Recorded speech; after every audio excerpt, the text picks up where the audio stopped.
এই যে হাজবেন্ড, এই যে হাজবেন্ড বলছে বলছে হাজবেন্ডকে একটু চাই। বিয়ে খাওয়া তো কমপ্লিট। তো আজকে হচ্ছে যাব ওর বউ ভাতে, তো তার জন্য রেডি হয়ে নিচ্ছি। আর এখানে দেখো আমি একটা চুড়িদার পরে নিয়েছি।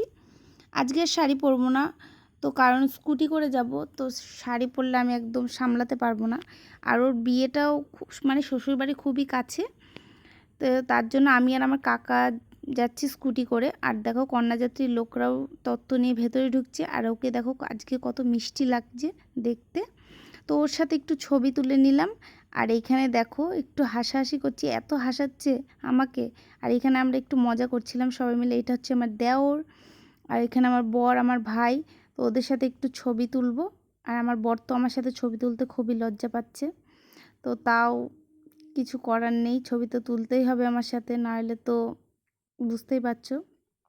তো তারপরে টিফিন চলে আসলো। আর টিফিন খোলার আগেই দেখো আমার ভাই আর আমার দেওর খেয়েই শেষ করে দিল। আর এই হচ্ছে বড় বউ। ওদের অনেক অনেক আশীর্বাদ করো, ওরা যেন সুখে শান্তিতে সংসার করতে পারে। বরের সাথে একটু গল্প করে তারপরে ওর সাথে দেখা করতে খেতে বসে পড়লাম। আর খাবার টেবিল দেখো কত। তোমাদের নেক্সট পার্টে দেখাবো কি কি মেনু হয়েছিল।